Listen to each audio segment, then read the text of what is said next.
మట్టి చెట్టులో chicken curry అండి. సూపర్గా ఉంటుందండి టేస్ట్. ఒక్కసారి తిన్నారంటే వదిలిపెట్టరు. చూడండి ఎంత బాగుందో. ఎలా చేసుకోవాలో చూపిస్తాను. అండి మట్టి పాత్రలో చికెన్ కర్రీ ఎలా వండుకోవాలో చూపిస్తాను.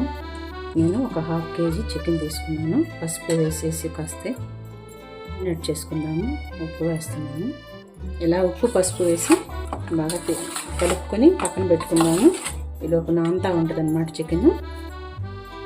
ఆయిల్ వేస్తున్నాను. కొంచెం ఆయిల్ పడుతుంది చికెన్ కదా. 1 ఇంచు చెక్క అండి, అలాగే ఒక 6 లవంగాలు వేసుకోవాలి. 3 పెద్ద ఉల్లిపాయలు కట్ చేశానండి, అవన్నీ వేస్తున్నాను. ఒక పచ్చిమిరపకాయ, కరివేపాకు, అల్లం వెల్లుల్లి పేస్ట్ వేసుకోవాలి.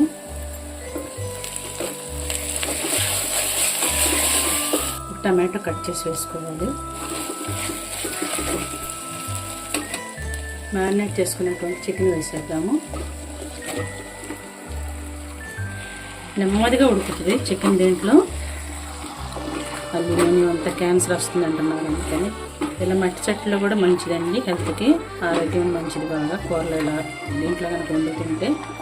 నాకు 1 స్పూన్ వేసాము, కొంచెం ఉప్పు వేద్దాము, స్పూన్ కారము.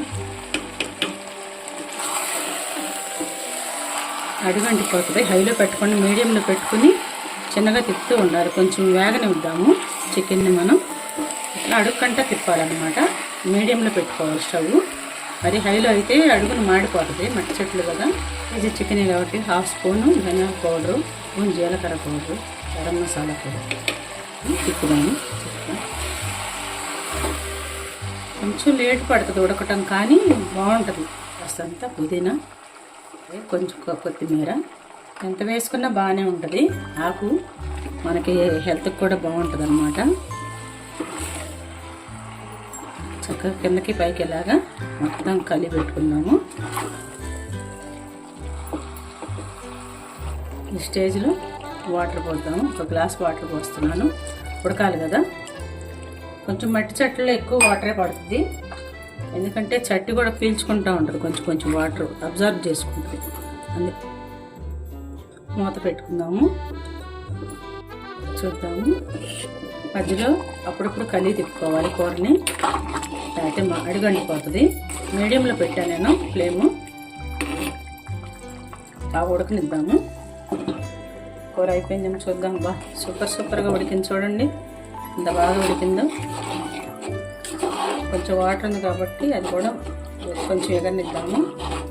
టేస్ట్ ఇంకా ఇనుమడించాలంటే మట్టి పాత్రలో కాస్తంత జీడిపప్పు, ఒక 5 జీడిపప్పు, ఒక 5 బాదం పప్పు మిక్సీ వేసాను. ఈ పేస్ట్ కూడా పోసేస్తున్నాను. నానబెట్టుకుని వేసుకోవచ్చండి, లేదంటే ఒకటి మిక్సీ వేసేసి కొంచెం వాటర్ పోసి ఉంచైనా పోసేయచ్చు అనమాట. కొంచెం క్రీమీ స్ట్రక్చర్ వస్తుంది అనమాట. ఇది వేస్తే చాలా టేస్ట్గా ఉంటుంది, కాబట్టి ఇంకా బాగుంటుంది అన్నమాట టేస్ట్. కొంచెం హైలో పెట్టేద్దాము. ఇప్పుడు కాస్తంత ఎగిరిపోనిద్దాము. ఈ స్టేజ్లో ఉప్పు కారం చూద్దాం. అన్నీ సరిపోయినండి పక్కాగా. పడితే కొంచెం ఉప్పు పడుతుంది, రవ్వంత అంతే. కొద్ది జీడిపప్పు పేస్ట్ పోసాక బాగా తిప్పుతూ ఉండాలి మధ్యలో సగం 1 నిమిషానికి, ఎందుకంటే మాడిపోతుంది అడుగున. వేసుకున్నాము.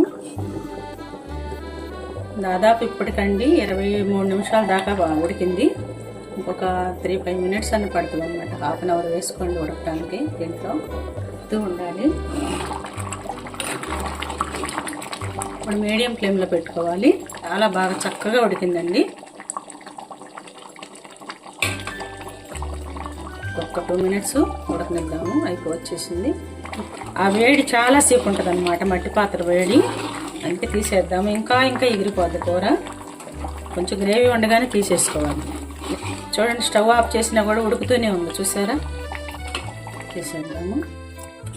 ఒక చిటికెడు ఉప్పు పడుతుంది. ఇది కూడా కలిపేసుకొని డిష్లో తీసేసుకుందాము.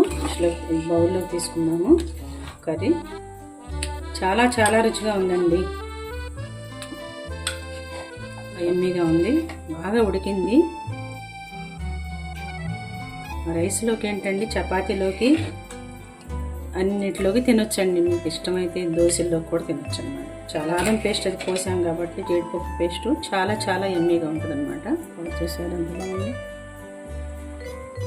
కొంచెం కొత్తిమీర వేసుకుందాము. అలాగే కొంచెం పుదీనా.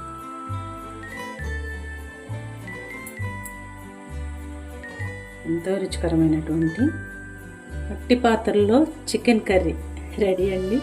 మీరందరూ కూడా టేస్ట్ చేసి ఎలా ఉందని కామెంట్ పెట్టండి. మీకు కనుక నచ్చితే ఖచ్చితంగా షేర్ చేయండి. Thank you.